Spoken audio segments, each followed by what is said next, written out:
Assalamualaikum warahmatullahi wabarakatuh. Perkenalkan, nama saya Nabila Rahma dari Prodi Sarjana Terapan Keperawatan Tanjung Karang, reguler 1 tingkat 1 dengan NIM 2114301015. Di sini saya akan menjelaskan tentang struktur dan fungsi sel. Mari disimak videonya.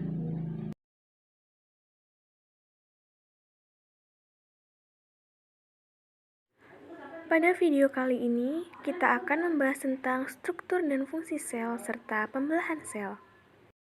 Yang pertama akan kita bahas yaitu tentang struktur dan fungsi sel.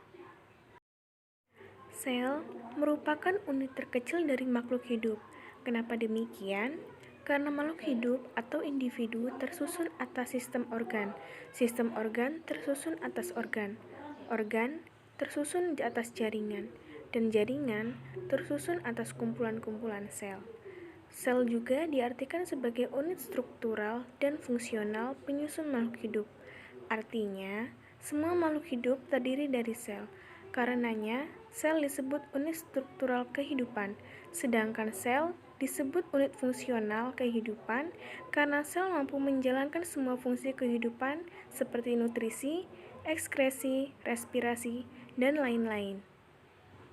Struktur penyusun sel hewan dan sel tumbuhan beserta fungsinya. Ada 3 komponen penyusun sel hewan dan tumbuhan. Yang pertama, membran plasma. Yang kedua, sitoplasma. Dan yang ketiga, organel-organel sel. Membran plasma merupakan lapisan terluar yang menyelubungi badan sel. Fungsinya adalah untuk melindungi bagian dalam sel dan membatasinya dengan lingkungan di luar sel. Membran plasma juga berfungsi sebagai tempat berlangsungnya transportasi zat, di antaranya adalah proses difusi dan osmosis. Sitoplasma merupakan cairan kental seperti gel yang mengisi rongga dalam sel. Di dalam sitoplasma terkandung banyak air dengan persentase 80%. Fungsi sitoplasma adalah sebagai media suspensi bagi partikel-partikel kecil dan organel-organel sel. Sitoplasma juga berfungsi menyalurkan dan melarutkan zat-zat makanan yang dibutuhkan organel-organel sel untuk melakukan aktivitas. Mitokondria. Mitokondria adalah organel sel yang berbentuk bulat lonjong seperti sosis. Fungsi mitokondria adalah untuk menghasilkan energi atau respirasi sel. Retikulum endoplasma. Retikulum endoplasma merupakan jaringan yang tersusun oleh membran yang terbentuk seperti jalan. Retikulum endoplasma dibagi menjadi 2, yakni retikulum endoplasma kasar dan retikulum endoplasma halus. Retikulum endoplasma halus berfungsi untuk mensintesis lemak dan kolesterol dan juga untuk menetralkan racun. Sedangkan retikulum endoplasma kasar berfungsi untuk menampung protein yang disintesis oleh ribosom. Ya, yang selanjutnya ada ribosom. Ribosom adalah organel sel tumbuhan yang mengandung protein 40% dan RNA 60%. Fungsinya adalah sebagai tempat terjadinya sintesis protein. Tempat letak ribosom yaitu menempel pada retikulum endoplasma kasar. Lalu ada nukleus. Nukleus merupakan inti dari sel. Di dalam nukleus mengandung materi genetik DNA yang fungsinya yaitu untuk mengontrol aktivitas sel berdasarkan informasi genetik yang dibawa oleh DNA. Selanjutnya ada badan Golgi. Badan Golgi merupakan organel sel yang berbentuk tipis tersusun secara berlapis-lapis. Fungsi dari badan Golgi adalah sebagai alat sekresi pada sel. Lalu ada vakuola. Vakuola berbentuk seperti karung yang di dalamnya mengandung cairan senyawa organik dan anorganik. Vakuola juga mempunyai lapisan membran yang disebut dengan tonoplas. Fungsi dari vakuola yaitu sebagai tempat menyimpan zat makanan protein dan zat gula. Ya, selanjutnya ada dinding sel. Dinding sel hanya terdapat pada sel tumbuhan, bersifat kaku dan berfungsi melindungi sel dan mempertahankan bentuk sel. Di sini juga terdapat sentriol. Sentriol merupakan bagian dari sentrosom. Sentriol akan berubah menjadi sentrosom pada saat suatu sel akan membelah dan perubahan tersebut ditandai dengan adanya pembentukan sentriol yang saling berpasangan. Lalu ada peroksisom. Peroksisom merupakan organel yang menyerupai kantong berbentuk agak bulat, mengandung butiran kristal dan diselubungi membran tunggal. Fungsinya adalah untuk menghasilkan enzim oksidasi dan katalase, memecah asam lemak menjadi bahan bakar untuk respirasi sel. Di dalam sel hati, peroksisom menetralisasi racun alkohol dan senyawa berbahan lainnya. Lalu ada glioksisom. Glioksisom adalah sejenis peroksisom yang ditemukan di jaringan lemak dari biji tumbuhan.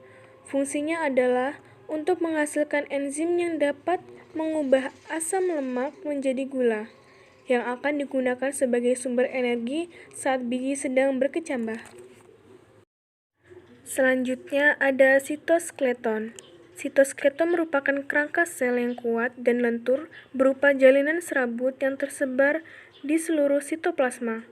Fungsinya yaitu untuk menyokong dan mempertahankan bentuk sel. Dan yang terakhir ada lisosom. Lisosom merupakan struktur agak bulat yang dibatasi membran tunggal, mempunyai ukuran diameter 1,5 mikron. Lisosom berperan aktif dalam fungsi imunitas. Lisosom juga berisi enzim hidrolitik untuk memecah polisakarida, fosfolipid, dan protein. Lisosom berperan dalam pencernaan intrasel, misalnya pada protozoa atau sel darah putih. Selanjutnya, kita akan membahas tentang pembelahan sel. Yuk, mari kita bahas. Sebelum lanjut ke materi, pernahkah kalian berpikir mengapa tubuh kita menjadi lebih tinggi, atau kita pernah luka dan luka kita bisa sembuh? Nah, jika kalian belum mengetahuinya, mari kita bahas. Pada dasarnya, tubuh kita menjadi lebih tinggi dan luka kita bisa sembuh merupakan peran pembelahan sel. Nah, sekarang, apakah pembelahan sel itu? Jadi, pembelahan sel adalah suatu proses yang membagi suatu sel induk menjadi dua atau lebih sel anak. Sel mengalami pembelahan bertujuan untuk pertumbuhan, perbaikan, dan reproduksi. Jenis pembelahan sel ada dua, yaitu pembelahan meiosis dan pembelahan mitosis. Berikut penjelasannya. Pembelahan meiosis hanya terjadi pada organ kelamin.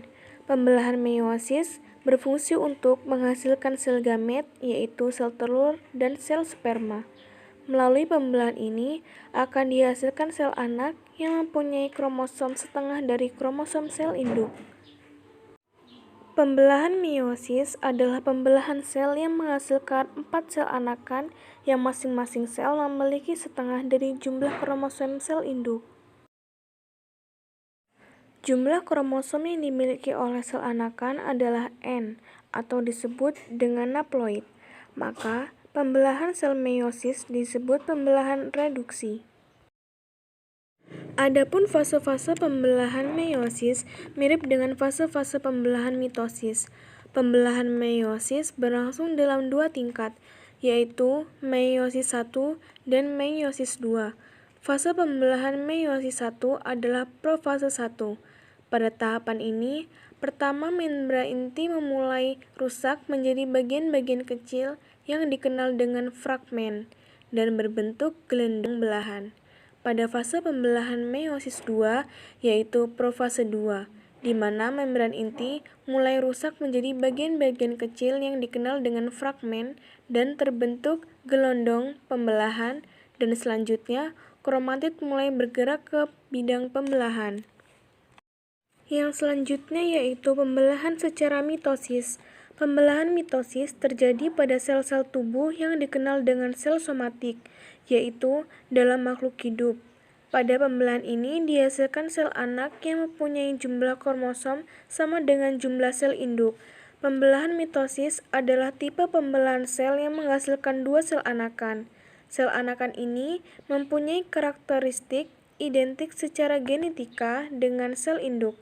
Artinya, kedua sel anakan yang terbentuk mempunyai susunan genetik sama termasuk dengan jumlah kromosom dengan sel induk. Jumlah sel kromosom yang dimiliki sel anakan adalah 2N atau disebut dengan diploid. Sel diploid adalah sel-sel yang memiliki kromosomnya berpasangan. Pembelahan mitosis adalah proses yang berkesinambungan yang terdiri atas 4 fase pembelahan.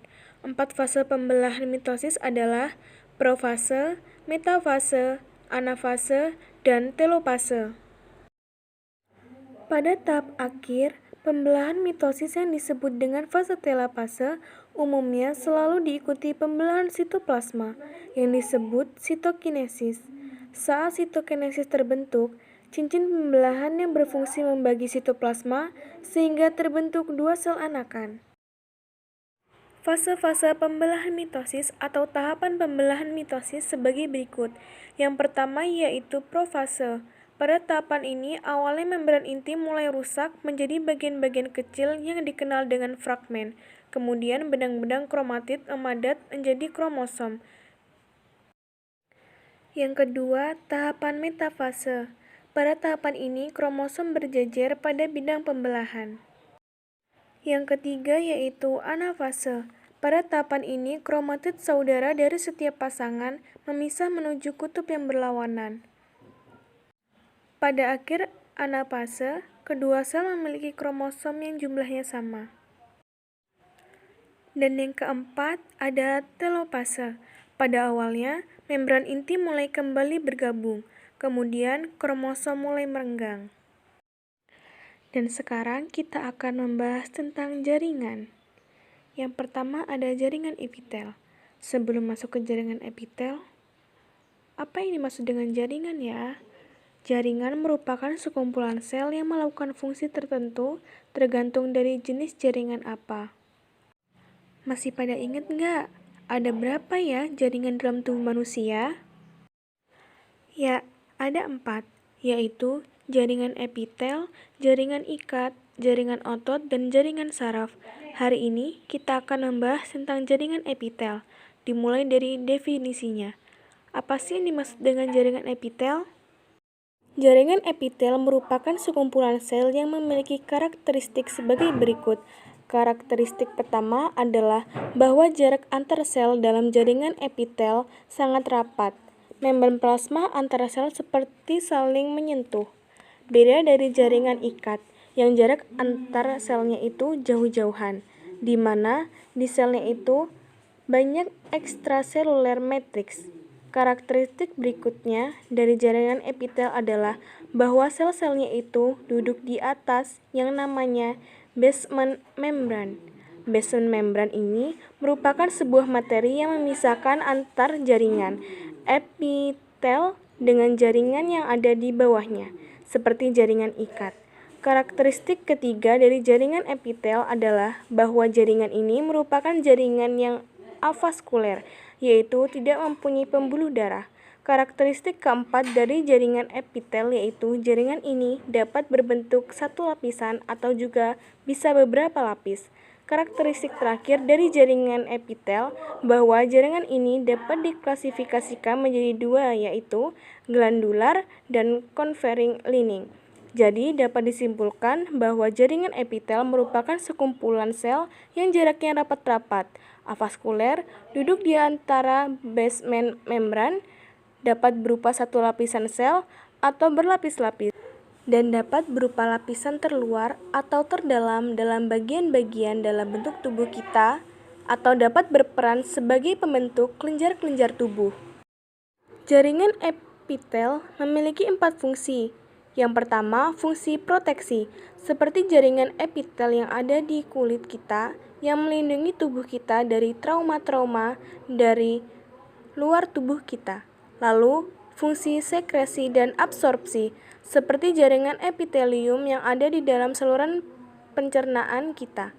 Jaringan epitelium ini dapat mensekresikan enzim untuk mencernakan dan juga mengabsorpsi zat-zat makanan yang sudah tercerna. Lalu, fungsi yang terakhir, yaitu menjalankan fungsi sensorik. Contohnya adalah epitelium pada permukaan lidah yang membentuk papila lidah yang dapat mendeteksi berbagai macam rasa makanan yang masuk ke mulut kita. Selanjutnya kita masuk ke jaringan ikat. Kalau kita lihat lemak, darah, tulang rawan, itu semua termasuk jaringan ikat. Mari kita pahami bersama mengenai apa itu jaringan ikat. Jaringan ikat adalah jaringan yang memiliki ciri-ciri sebagai berikut, yaitu tersusun atas sel-sel, tetapi jaringan ini memiliki jarak antar sel.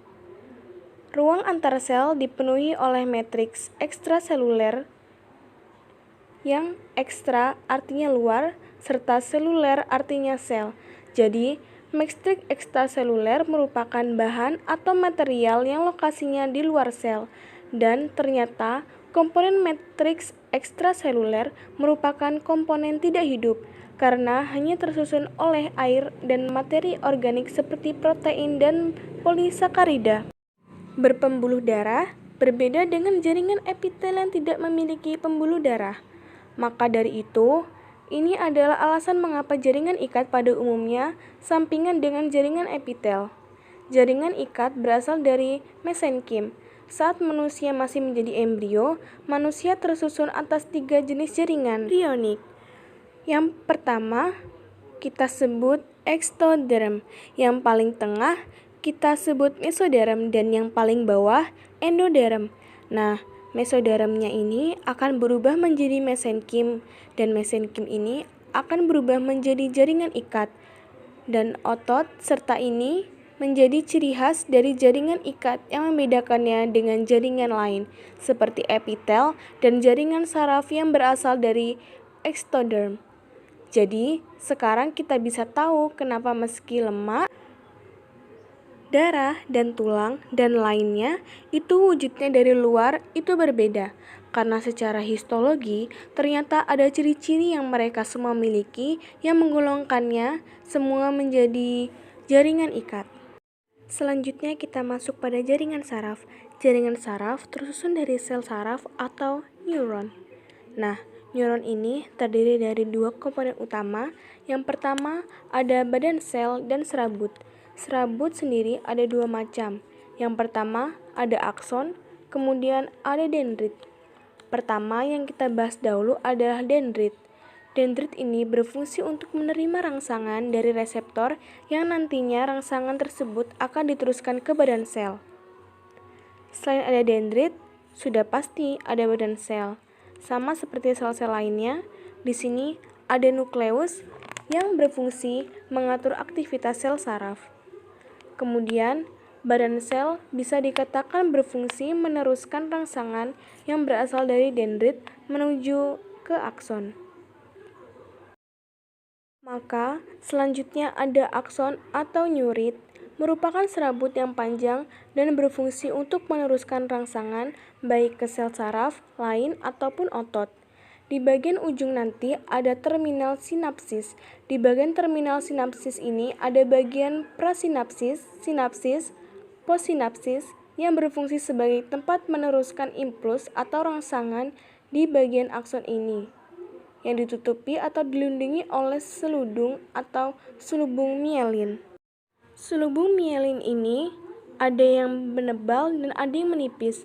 Kalau yang menipis disebut dengan nodus Ranvier, berperan dalam mempercepat impuls. Berdasarkan cara menghantarkan impuls, neuron terdiri dari 3 macam. Yang pertama, neuron aferen atau sensorik, yang berfungsi meneruskan impuls menuju saraf pusat. Yang kedua, yaitu neuron intermedier, yang ditemukan di sistem saraf pusat, meneruskan rangsangan dari neuron aferen atau sensorik menuju ke motorik. Yang ketiga, neuron motorik atau eferen, meneruskan impuls dari pusat ke efektor. Dan sekarang kita menuju pada jaringan otot yang terakhir, yaitu jaringan otot. Mari kita bahas. Jaringan otot merupakan jaringan gerak aktif pada hewan dan manusia dan dapat ditemukan semua anggota tubuh, baik anggota gerak maupun organ-organ dalam dan organ-organ luar. Otot mempunyai kemampuan berkontraksi, kemudian berelaksasi, sehingga dapat menggerakkan tubuh pada tempat melekatnya otot tersebut. Jaringan otot sendiri terdiri atas serabut-serabut otot yang tersusun oleh sel-sel otot itu sendiri. Serabutnya disebut miofibril, sedangkan otot-ototnya dibungkus oleh selaput sarkolema. Nah, di dalam sel-sel otot tersebut berisi suatu cairan yang disebut dengan sarkoplasma. Berdasarkan bentuk dan cara kerja selnya, jaringan otot dapat dibagi menjadi 3, yaitu otot lurik, otot polos, dan otot jantung. Kalau dilihat dari gambar, maka pada gambar otot lurik terlihat garis-garis lurus, sedangkan otot polos, bentuk dari selnya itu polos. Bentuknya seperti butir padi yang disebut dengan gelendong, sedangkan otot jantung memiliki cabang-cabang. Ciri khas dari jaringan otot jantung apabila dilihat di mikroskop, maka akan terlihat diskusi terkalaris, yaitu nampak garis hitam pertemuan dari sel-sel otot jantung. Dari intinya, dapat dilihat jaringan otot lurik intinya terletak di tepi dan jumlahnya banyak. Pada otot polos terletak di tengah dan jumlahnya hanya 1. Pada otot jantung berada di tengah dan jumlahnya juga hanya 1. Jika dilihat dari cara kerja, otot lurik bekerja secara sadar, otot polos bekerja secara tidak sadar, dan otot jantung bekerja secara tidak sadar. Demikian video dari saya. Apabila ada kesalahan, saya mohon maaf, dan semoga video ini bermanfaat untuk kita semua. Terima kasih. Wassalamualaikum warahmatullahi wabarakatuh.